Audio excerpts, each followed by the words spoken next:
Welcome to the Stronger Women podcast. I'm Casey, and today we have one of my favorite ladies, Miss Cathy Gray. Hello.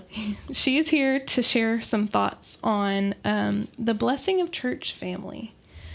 So, Miss Cathy, can you just tell us a little bit about yourself today? Sure. Well, my name is Cathy Gray, and I am originally from Saginaw, Texas. I married my high school sweetheart, Marty, and we have been married 38 years. Oh. We got married right out of high school, and so when we got married, Marty joined the Air Force, and he got stationed in Phoenix, Arizona. So the first 7 years or 6 years of our marriage, we were in Phoenix all by ourselves. Yeah. And that's really tough on a little girl from Saginaw who had never moved in her life. Yeah. And then, so we've been married 38 years. We were in Phoenix for 7. We had our first daughter, Amanda Jo, there. And then when I was pregnant with Taylor, Marty got orders to Korea. And that was really tough. So we had a year without Marty. And I had Taylor during that time, and he came home when she was about 5.5 months old. Oh, my goodness. Wow. And then God had plans for us. He sent us to Dyess Air Force Base here in Abilene, and we never had to leave. So we've been here for over 30 years. Yes, awesome. So, yes. So in Phoenix, we were members of a little church, Desert Chapel Church of Christ, and that was important because, me and Marty were brand new married people living in Arizona. We're over 1,000 miles away from our family. My family was here in the Metroplex in Texas, and Marty's was in Indiana. So I will tell you, it was kind of sink or swim for our marriage. I mean, we had to make it work. Yeah. We didn't have anybody else. But then we got to come here to Dyess, and I'll be honest with you, I'm kind of a lazy Christian, and we were looking for a church home. We lived on base, and we drove down Texas Avenue, and there was this place called Baker Heights Church of Christ. Yeah. And so we came in. We had, 2 little kids at the time, and they had this thing called CBC on Sunday evening. That was amazing. And we still have CBC, yes. And so, I got to listen to the preacher on Sunday night at least, because my daughter could go to CBC. Mm-hmm. So, once we came in and we had that, we didn't really look at any other churches. And so we made Baker Heights our church family. And then here we are 30 years later. We've experienced it ups and downs in life together. Mm-hmm. We've had several preachers that we've been through over the 30 years. So, we've been through a lot. We've had a lot of losses in our lives here, but we've also had a lot of births and just a lot of good things that have happened that we got to experience as a church family. That's awesome. So you're like an expert on church families because you were like, sink or swim. I need this church family because my physical family is not here, not by us. So exactly. Really well, can you talk a little bit about how God views church family? What it says in Scripture about church family? About church family, yes. Sorry, I have my notes here. I'm just scrambling around and a little nervous. We're going to attach a lot of those good notes you have. I did a lot of looking on the internet to help me come up with all my thoughts and words for this. And I looked on the internet and I looked up church family. And this lady had an awesome outline that I have totally written everything down on. And I want to give her credit, Pamela Palmer, and BibleStudyTools.com. She had some great questions. It talked about why family is important, and it quoted scriptures. Mm-hmm. And I just felt like, wow, she was really saying everything I wanted to say. Great. So we'll attach that, link that, so everybody can see that when we post it. So one of the things about God and having a church family is in Ephesians 2:19. And he says, "So then, you are no longer strangers and aliens, but you are fellow citizens with the saints and members of the household of God." So when we become Christians, we become members of this big church family, this big household of God. He tells us that right there. Also, in Romans, I have all these written down. In Romans 12:10, it says, "Love one another with brotherly affection. Outdo one another in showing honor." And so that's what we're supposed to do. I mean, you're my sister, and so I need to honor you. And I really want to honor you in this podcast because you have done an amazing job in all of these things. I don't know what I'm doing. So I'm like, I'm totally nervous, but you make me very comfortable. So, good. So thank you in that. I love how it says in that verse to outdo one another. That's right. It's like, cool. Try to give as many compliments to people as you can. Focus on that positive. In Galatians 6:10, it also says, "So then, as we have opportunity, let us do good to everyone, and especially to those who are of the household of faith." So, just like Jesus, he wants us to be nice to everyone, but especially to our brothers and sisters. And that means especially to our brothers and sisters here at church. So, and that was Galatians. Okay, I have another one in Matthew 12, verses 49 through 50.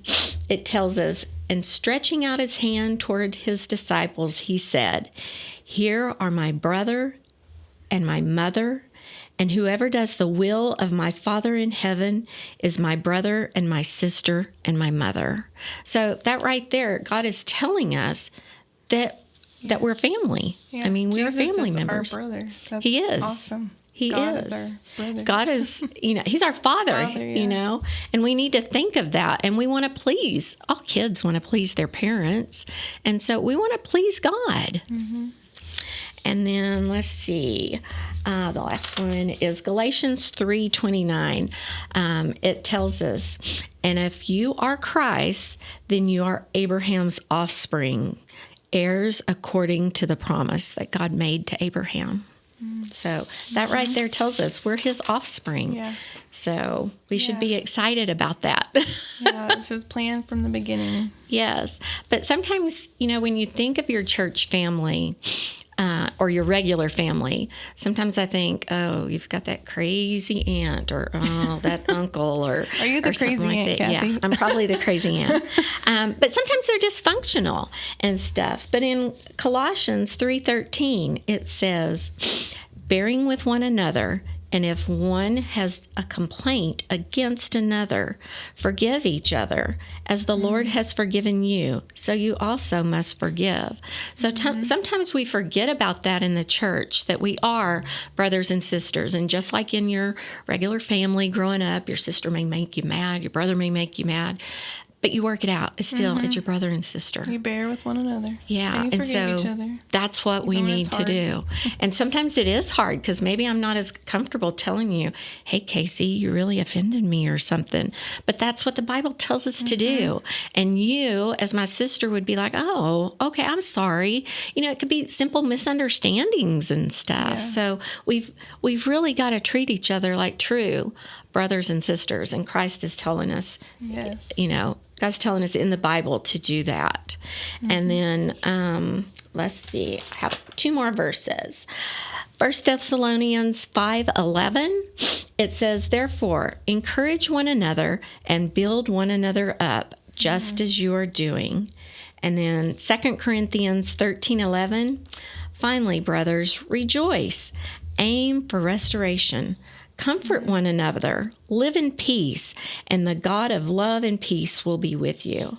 So, it's important that if we have a grievance against a brother or a sister or whoever, that we talk about it and then forgive. And, God is going to be with us if we try to live in peace and love each other. Yeah. So everybody in the world, no matter what religion, anything, they want comfort and they want peace.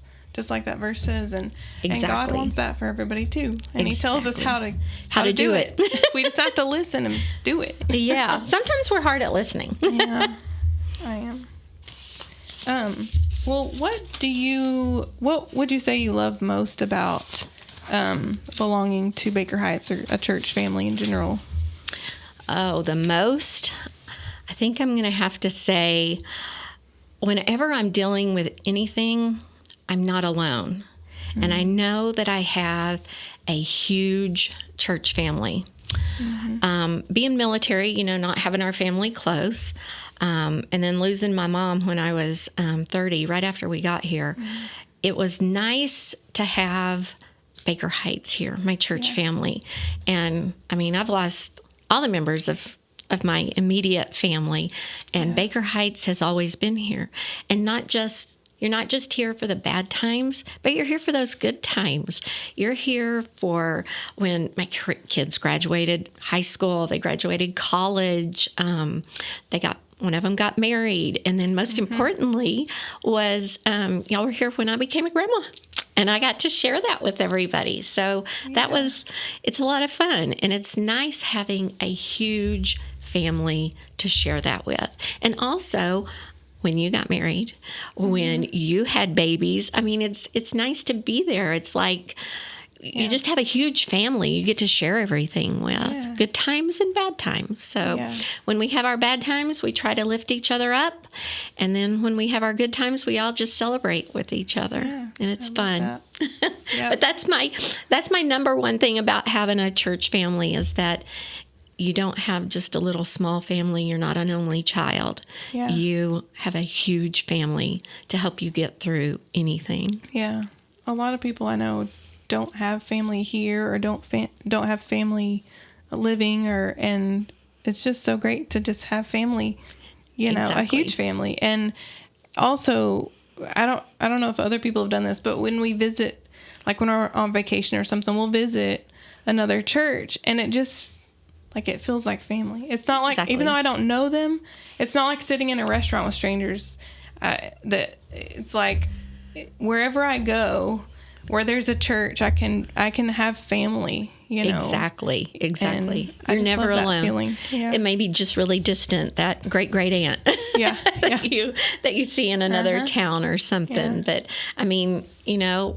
hopefully we're all going to be in heaven together. Yeah. So, that's our church family. Yes. So, yes.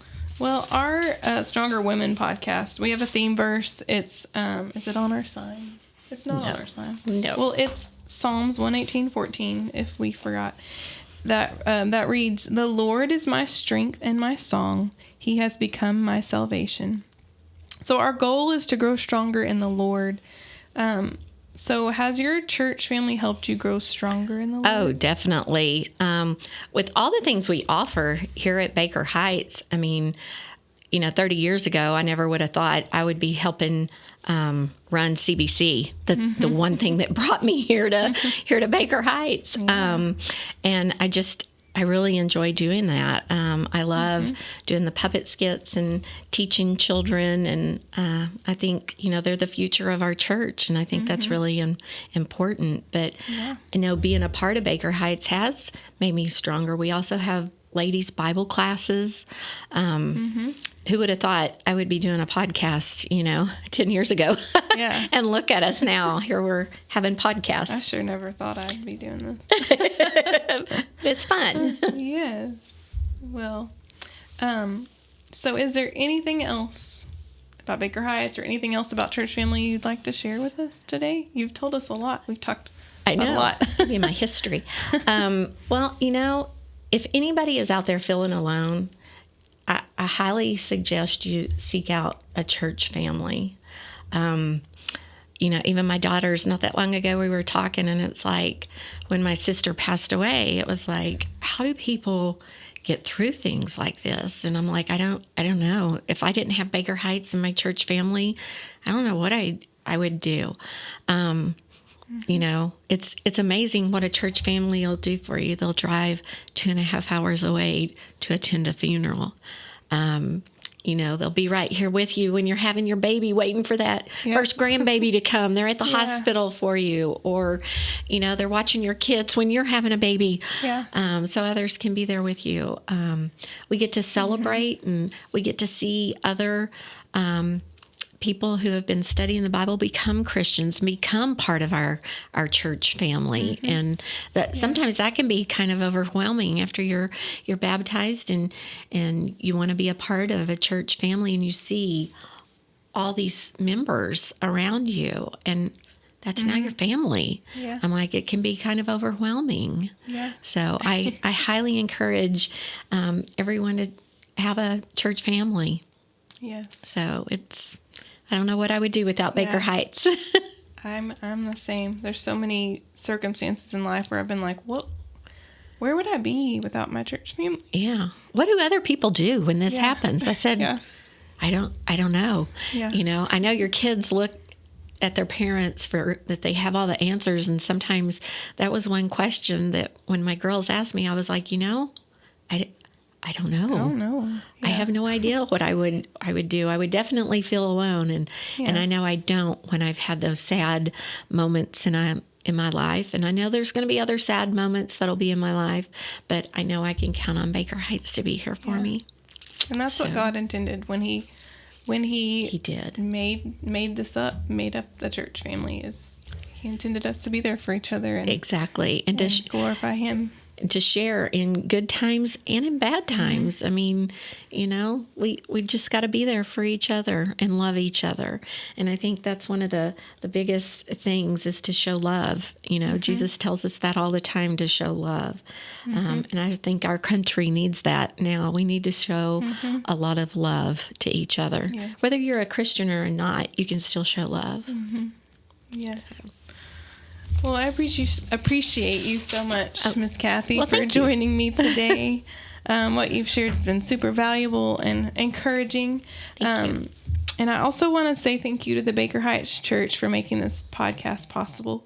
If you'd like to see more content, you can check us out at www.bakerheights.org/strongerwomen. And if you want to head over to our Facebook or Instagram or YouTube and show us some love there so we can share Jesus with other ladies like you guys. And lastly, for a free Bible study, whether written online or by mail, visit bigcountry.worldbibleschool.org. Thanks so much for joining us.